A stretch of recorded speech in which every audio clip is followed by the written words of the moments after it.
Ադրբեջանի արտգործնախարարությունը հրավիրել է յուր շվակի տակ Հոգնայի այն ռետինից պզիկները ձեռքերին, կլիզմայի, ինչպես ասում էին հին Հայաստանում, գործիքները ձեռքերին ռուսաց դեսպանին։ Եվ այդ ինչքան պետք է Հոգնա են արել, այդ ռուսաց դեսպանին եւ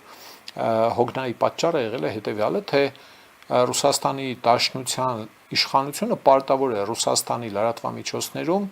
հակաադրբեջանական, Ադրբեջանին վարկաբեկող, նվաստացնող, ստորացնող, то չգիտեմ ինչ նյութերը պետք է թարգտակ, Ազիզյան, Яvrում, Գարդաշ, Մարդաշ, ինչ ուզում եք ասեք, թարգը պետք է տակ։ Այդ կլիզմեն չգիտեմ ինչ արդյունքներ կտա եկուց մյուս օր, բայց Վալոդիկը հաստատ չի համարձակվի ելնի այն հաչոցը կապի Ադրբեջանի վրա եւ տնտեսական պատժամիջոցներ կիրառի Ադրբեջանի դեմ այն որակով, ինչ կիրառում է Հայաստանի ուրեմն տնտեսավարողների եւ ֆերմերների դեմ։ Չի համարձակվի։ Հայաստանի ԱԳՆ-ն, որը վերանվանվեց արտաքին գործերի եւ արտաքին առևտրի կարծեմ, նախարարություն, ես էլ ավելացրի, Կապիրկինին ազգային, ինչ է ԱԳՆ չհրավիրելու նախարարություն։ Այո, Հայաստանի ԱԳՆ-ն չի համարձակվում Կապիրկինին ամեն բարի լսին կանչի արտգործնախարարություն եւ նույն Հոգնայից անի կամ մի քիչ տարբեր ինչ արեցին Բաքվեցիկ ադրբեջանցիք այսօր Բաքվում Ռուսաստանն էլ իհարկե կսկծու արտգործնախարարություն էր հրավիրել Ճապոնիայի արտակարգելի այսօր դեսպանին նույն բանը անելու ինչ է թե Ճապոնիան Վալոդիկի այցելությունից եւ Կուրիլները մայր Ռուսաստան հայտարարելուց հետո հայտարարել էր թե Կուրիլյան կղզիները Ճապոնիան հայտարարել էր թե Ճապոնիայի մասն է պատմական եւ այլն հա այսպիսի պատմություն հիմա քաղաքացիական պայմանագրի պատգամավոր Արայիկ Հարությունյանը ոչ թե անելիքը պիտի ղժգի դեպի գործադիր իշխանություն, կառավարություն, վարչապետ, то չգիտեմ, ով կանդեղ, ով պիտի ճանաչի պետության զավթումը, արտգործնախարարություն գուցե, ներողություն, արդարադատության նախարարություն, այլ հենց ազգային ժողովը պիտի էս էլ ենք 8.5 տարի ասել։ Հենց ազգային ժողովը երևի կանցնի մի 5 տարի կելնենք ասեն, որ ժամանակին սխալ են կարել, դա պիտի կատարեր ազգային ժողովի պետական իրավական հարցերի հանձնաժողովը, մենք հույսերը դրեցինք գործադիրի վրա, գործադիրը չարեց, տրալալա, ֆա, մաժոր, սեպտ կամ ռե մինոր, մոտավորապես այդ տոնայնության մեջ էլի, եւ վերջին միտքը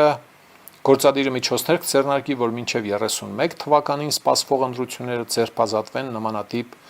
իրավիճակից, այսինքն պետության վերազավթման փորձ անողները չառաջադրվեն, ես այդպես եմ հասկացել։ Ահա այսպես, ժողովուրդ ջան, սա այն դեպքերից է, կներեք պիտի համեմատեմ։ Կներեք, ներողություն եմ խնդրում բոլոր հավատացյալներից, ուղղակի համեմատությունը կամ լավ, ուրիշ բանի հետ համեմատեմ, հավատացյալներին հանգիստ թողնենք։ Ասենք Հայաստանի ֆուտբոլի հավաքականը դառնա աշխարհի չեմպիոն։ Բոլորս օբյեկտիվորեն հասկանում ենք, որ մեր կենթանության օրոք դա տեղի չի ունենալու, եթե իհարկե մնացած պետությունները չոչնչանան եւ մնա միայն Հայաստանը, ես ենթադրենք Վրաստանը, Ադրբեջանը, Թուրքմենստանը, ելով կա ֆուտբոլի հետ կապ չունեցող պետություն, այդ դեպքում այո։ Բայց օբյեկտիվորեն հասկանում ենք, որ դա եղնող բան չէ, դա հաստատ չի լինելու, մենք դա չենք տեսնելու, հələ լավ կլինի, որ կոնե կնա մասնակցի բանին, եզրափակիչ ռաունդներին, խմբայիններին կոնե մասնակցի,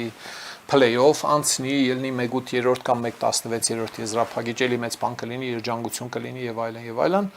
մեկ էլ եկուց առավոտ ելնում ենք այս տասնամյակների տարիներից հետո ֆուտբոլի հետ կապված ու առավոտ ելնում ենք իմանում ենք, որ Հայաստանը ֆինալ է խաղում Հոլանդիայի հետ, Անգլիայի հետ, Նիդերլանդների հետ, մոտավորապես այս կատեգորիայի բան է տեղի ունեցել երեկվա Արայիկ Հարությունյանի հայտարարությամբ։ Շատերը իհարկե հետո են գնահատելու այս հայտարարության կշիռը ոչ դրական իմաստով, այն իմաստով, որ դու մի ասա նույնիսկ քաղաքացիական պայմանագիրը կարող է 8.5 տարում հասարակ բաները սկսել կռահել եւ ոչ թե ննջել հեղափոխություն հաղթածի տապնիների վրա հաղթել ենք, ժողովուրդը մեզ ընտրել է, ուրեմն ամենապրիմիտիվ եզրակացությունը որն է հարգելի հայրենակիցներ, դաժան բաներ եմ ասում, հաղթել ենք, ժողովուրդը մեզ ընտրել է, ինչ անում ենք, ճիշտ ենք անում, մեզ ընտրել է, չհագաճարես։ Հա, ասա մնա։ Մոտավորապես էս է եղել այս 8.5 տարիների ընթացքում, որոշ բացառություններով իհարկե։ Ահա այսպիսի զվարճալի պատմություն,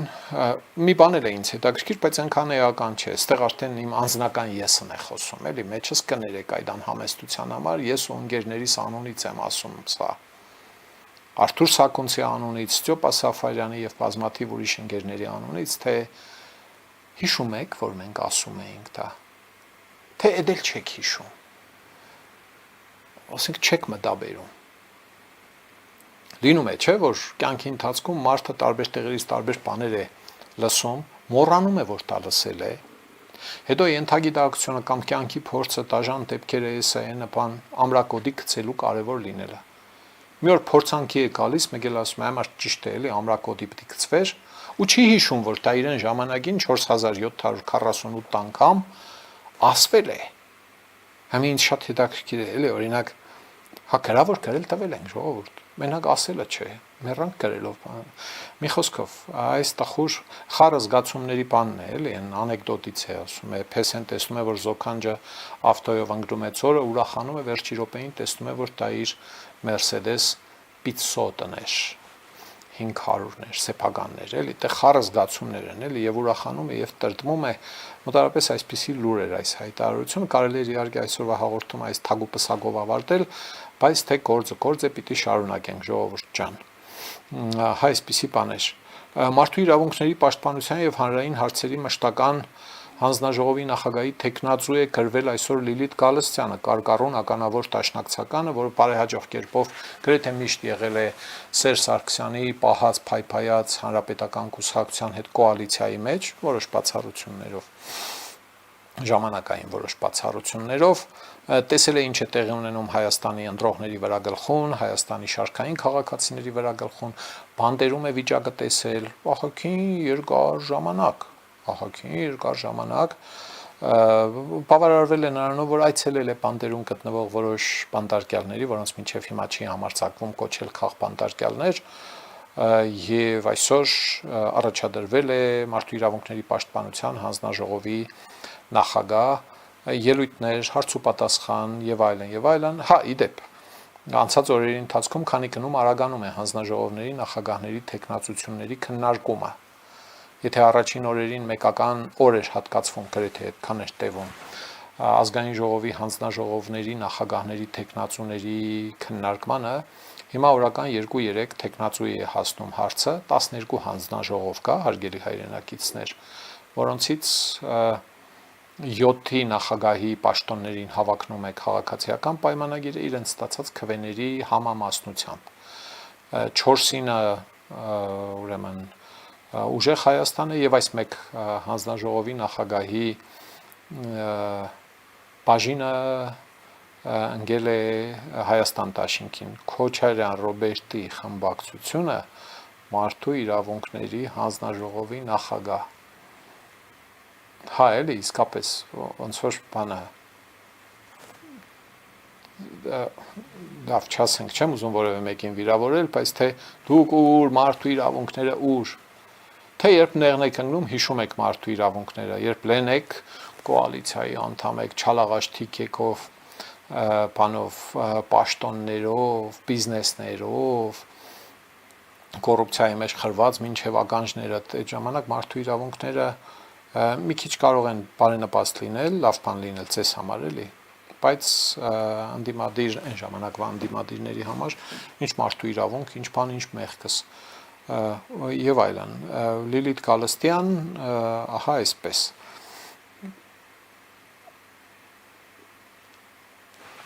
Ազգային ժողովից իհարկե մի քանի սուր ելույթներ, տրվագներ, բաներ կային, Ալեքսանյան Վահագն Ալեքսանյանն ասում է Բեն Լադենի եւ բանի միջև գրեթե տարբերություն չի տեսնում Վազգեն Գալստանյանի միջև, որովհետեւ իր կարծիքով, իր մեկնաբանությամբ եւ շատերի մեկնաբանությամբ երկուսն էլ ահաբեկչության բաներ էին, գաղափարի կրողներ էին, մեկը իրագործեց, մյուսը չհաջողեց իրագործել, չհաշված են հարձակում ազգային ժողովի վրա, որը ըստ էության ըստ իս կազմակերպել էր Վազգեն Բաքրատ Գալստանյանը կներեք զույգ անունն եմ ասում, որտեվ իսկապես չեմ հիշում հիմա անունը ինչ է, ոչ թե ուզում եմ վիրավորել նվաստացման համար չէ, օրինակ Կարեգին Ներսիսյանինը հիշում եմ, որ հիմա անունը Կարեգին Ներսիսյան է, դրա համար չեմ ասում Կտրիշ Ներսիսյան, երևի Վազգեն Քալստանյան, այդպես ճիշտ կլինի ասել, մեկ-մեկ երկու անունն էլ տալիս եմ, նա իրեն պահում է ջիհադիստի պես, ջիհադիստը սրբազան պատերազմն է իսլամում, ահա պարոն Ալեքսանյանի այս ռեպլիկը, որը էլի դժգոհության ալիք հարուցեց ազգային ժողովի աջ եւ աջ եզրային օթյակներում կամ սեկտորներում օթյակ չէ, այսպես ազգային ժողովի զարգացումներից այսօրվա բանը հասանք բանին, ինչ էր անունը, Եվրաինտեգրման հանձնաժողովին Արեգա Հովսեփյան, Արցախցի տիկինը առաջադրվել է Եվրաինտեգրման հանձնաժողովի նախագահի պաշտոնում, ինչպես հիշում եք, այդ խայտարակությունը, երբ քաղաքացիական պայմանագիրը Եվրաինտեգրում հայտարարած լինելով ոչ մի կերպ չշտապեց վերցնել այդ հանձնաժողովը իր կառավարման ենթակայության տակ, փաստորեն զիջեց եւ տեղի ունեցավ երկուստեք մի արկածախնդրություն, կարող է իհարկե քաղաքացիական պայմանագիրը ելնել ասել, որ մենք չէինք պատկերացնում, որ ուժեղ Հայաստանը կամ Հայաստան դաշինքը կարող է կամենային հավակնել Եվրաինտեգրման հանձնաժողովը կառավարելու այդ պիղծ գործին, իրենց համար էլի պիղծ եւ զզվելի եւ կարշելի գործին Եվրաինտեգրումը ինչ է անունը տագաղում ենք տեսել էլի մենք մոտարապես այս տրամադրությունն էր ուժեղ Հայաստանում հիշում եք Նարեկ Կարապետյանին երբ ինչ-որ հարց էին տալիս ասում էր մեզնից արևմուտք որ երկիրն է որն է մեզնից արևմուտք որ երկիրն է այսինքն Թուրքիայով եք ուզում գնալ Եվրաինտեգրվել Եվրամիության անդամ դառնալ եւ այլն այսօր էլ նույն հարցը լրագրողները տալիս էին Նարեկ Ներվայթե-Կիրակոսյան խեղդում էր Արեգա Հովսեփյանին որն է մեզնից արևմուտքը Թուրքիան է էլ Էրդողանն էլ ընդեղից 3 է հայտարարում ասում է մեզ համար առաջնահերթություն չէ մոտարապես 3 տասնամյակ Թուրքիան Եվրոպայի միության տեխնացու է անդամության տեխնացու է եւ չի ստացվում ես մի քանի անգամ հաղորդումների ժամանակ անդրադարձել եմ հիմա էլ շեշտեմ որ Եվրամիությունը ոչ մի սիրտ ու հավաս չունի քրդական անջատողականների հետ պարտիզանական, то չգիտեմ, հազարումի պատերազմների մեջ անverջ պատերազմի մեջ գտնվող Թուրքիային ներս առնել։ Մի քանի պատճառ էլ կա, 3 բայցերի պատճառ է կոչվում Թուրքիայի հետ կապված, գուցե մի ուրիշ բաներ են ավելացել։ Թուրքիան շատ մեծ է Եվրամիության անդամ լինելու համար, դե հրապարակավ չեն ասում, բայց Եվրամիության բարձրաստիճան պաշտոնյաները բոլոր այդպես ժառանգաբար այդ մտքերը տանում են առաջ, շատ մեծ է, շատ մարդաշատ է, շատ հեռու է Եվրամիությունից եւ իհարկե շատ անկանխատեսելի է։ Այդ Թուրքիան ներողություն, Հայաստանը հեռավորության իմաստով ավելի հեռու է, քան թե Թուրքիան, Վրաստանը դեռ մեծ շանսեր տալիս, որ Հայաստանը կարող է Եվրամիության անդամ դարձող պետության սահմանակից հարևան լինել, այդպես հեռավորությունը փիլիսոփայական կամ քաղաքական իմաստով կրճատվում էր, բայց հիմա ոնց որ թե ամբողջ տարածաշրջանում Հայաստանն է, որ մի քիչ եվրոպական է, վիզաների ազատականացում է սկոմենկոմ ու ահա Արեգա Հովսեփյանին առաջադրում են այս ծաղրուցանակի թամադա ծաղրուցանակ այն իմաստով, որ խմբակցություն, որը ասում է մեր ապագան հույսը ապավենը Կրեմլն է, ինքը պետք է լինի մեր երաշխավորը աղբեր ջան եւ այլն, ասում է ես եմ ստանձնում այդ հանձնաժողովը ու բոլորը սկսում են հռհռալ արդեն նախ եւ առաջ իհարկե քաղաքացիական պայմանագրի բռնած դիրքի վրա թե ապեր հերիք չէ մեզ վրա կայֆավատ լինեք էլի բայց թե հերիք չէ ըստ երևույթին կանցնի մի 5 տարի Արայիկ Հարությունյանի նման падգամավորներից մեկը կելնի կասի այո ժամանակին մենք այսպես ու ցավոք հա Արեգա Հովսեփյանը իր ելույթի վերջը ավարտեց անգլերենով չգիտեմ ըստ երևույթին ուզեց բացատրել որ խճոն էլ խանչալ ունի ոչ մի ամոթ բան չկա գիտեք ազնիվ խոսքի թե ազգային ժողովի падգամավորը օտար լեզու չիմանա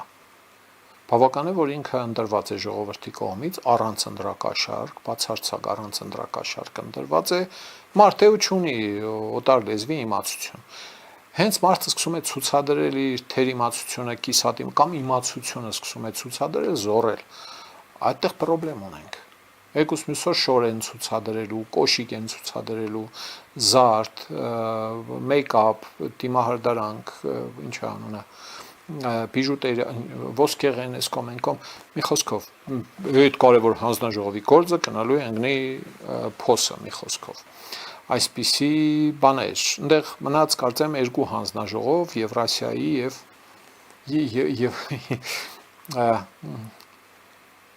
այո, Եվրասիական տնտեսական եւ տարածաշրջանային համագործակցության հանձնաժողով, դա պետք է կառավարի դումի ասա քաղաքացիական պայմանագիրը։ Հա, այսպիսի աջաբ սանդալ, ինչպես ասում են, կամ Իմամ Բայալդի, ուտելու Բայալդիներ են եղել նախկինում։ Հա, այսպես հարգելի հայրենակիցներ, Արեգա Հովսեփյանը կարող է ՀՀ-ն տանել մինչև DCFTA անդամ դարձնել։ Հարցեսա թե պնդում է։ Մարդը Մուրադ ջան հոգով սրդով բան է պրոկրեմլական է, հասկանում եք։ Հա, DCFTA ազատ եւ համապարփակ առևտրի պայմանագրի հանգեցնել Հայաստանը բանի հետ կարող է խայտարակ բանել տեղի ունենա։ Իր նախագահությամբ հանձնաժողովը, որը կեսից ավելիով ԿՊ-ական է, տնի որոշում կայացնի եւ պարտադրի եւ ինքը պիտի լինի կատարող։ Դուք ցես համարում եք լիբերալ պահպանողական կենտրոնամետ, թե այլ ես իմ շրջապատում լիբերալ սորոսական եմ, հարսանիք, քելեղ, ծնունդ, առիթներին ալկոհոլով կենաց չեմ խմում, կարմիր խնձորն էլ հայկական չի, վաչմիրն է կրում։ Կատակ ես երկար ժամանակ անալիզ եմ արել, բանը անարխիկ եմ ավելի շատ, ոչ աչ է, ոչ ցախ, հա, եւ եթե ինչ անունը կոորդինատային համակարգն եք պատկերացնում, առանցքի կենտրոնից լավ ներքև, մոտավորապես այդ կողմերն եմ ես։ Համարում եմ, որ պետական իշխանությունը պիտի լինի մինիմում լիազորություններով, ֆունկցիոնալ լիազորություններով, որոնք անխուսափելի են։ Բոլոր խուսափելի լիազորությունները պիտի իշխանության ձեռքից վերցվի։ Ինքնակարգավորումը գերադասելի է պետական կամ տեղական ինքնակառավարման